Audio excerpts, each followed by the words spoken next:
summer from the NHS in living memory. We've seen record levels of people waiting to be discharged from hospital, but they can't go because there's nowhere to go because there is a crisis in social care. And then on top of all this, yesterday, Theresa May told Sir Simon Stevens, the Chief Executive of the NHS, that there was no more money. Well, I'm afraid that answer is simply not good enough. Every day we hear stories about the failures in the health service and how the pressures are mounting. Tory's answer is, well, you've got to find £22 billion worth of efficiency savings. It's an impossible task. It's nothing more than cuts dressed up as savings. Sure, we can find some more money, but the £350 million that was promised during the referendum, that's disappeared. The people who made those disgusting lies need to be held to account for the deceptions that they told people as part of the referendum, because we would very much like that money, but it's nowhere to be seen. So, Justin Mathers is on now, the MP for Elswood a very sustained period of pressure for the health service. I've talked about the £22 billion worth of cuts that have got to be found. That's really going to cause some real difficulties. And what is happening now is that local health economies are being asked to find the cuts themselves through the STPs, the Sustainability and Transformation Plans. Cheshire and Merseyside has been put into one, and they've been asked to find £1 billion worth of savings over the next 5 years. Everyone knows that you can't make £1 billion worth of savings without significant cuts to local services. That is not a sustainability and transformation plan. That is a recipe for disaster. So, nobody voted to downgrade services in the NHS. Nobody voted for £1 billion worth of cuts. Nobody voted for our doctors and nurses to be treated in the great disgraceful way that they have been over recent years. But that is what is happening now. And I'd just like to pay a tribute to the staff in the health service, because I know from seeing it firsthand that they are the glue that keeps the thing together.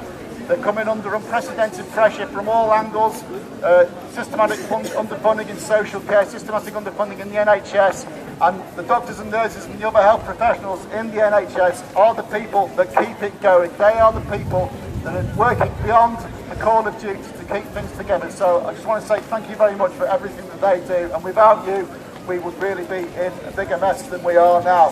But what do the government do with these people? Well, how do they repay them for this work? They tell them, well, we're going to make nurses pay to work in the NHS in future by the scrapping of nurse bursaries and the introduction of tuition fees.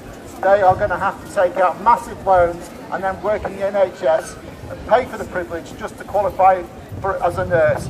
And if the government hadn't cut the number of nurse training places back in 2010, we might be in a better position than we are now. But we have a crisis in staffing, and this proposal to introduce get rid of nurse bursaries is going to make matters worse.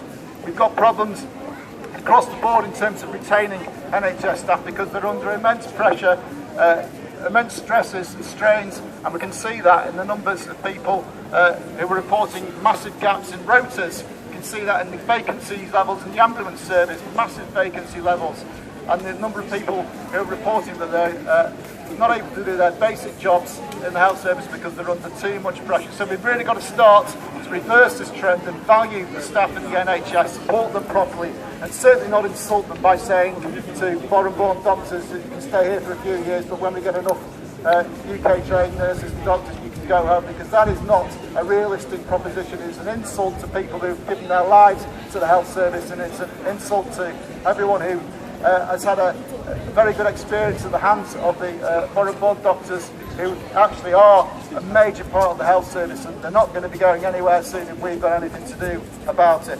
So, what have we got at the moment? We've got a recipe of chronic underfunding, chronic underperformance and unprecedented pressure. You could almost think as if we're going to be trying to be softened up to an argument that actually the health service can't stay as it is, and that we're going to be having arguments that we need to privatise it, or we need to introduce a system of insurance or payments of certain services in the NHS. Well, I don't think that people will accept that. I think that people will remember what the health service was like under the last Conservative government in the 1990s, and how actually it was turned around by a Labour government, putting in sustained investment over a number of years and actually reducing waiting times, putting a much improved service in. Because actually we can show that if you do fund the service properly, you value the staff properly, you respect them properly, you can have a functioning and fully free at the point of use, democratically accountable and wonderful NHS, and I think that's what people want to fight for. So I think it's fantastic that you've all come out today, and we've got to keep fighting for the health service that we all want and that we all deserve. Thank you for your time. Justin Mathis, MP for North Mayport, Neston. Yes. And Margaret Greenwood has come up with the NHS reinstatement bill, which I may ask him about.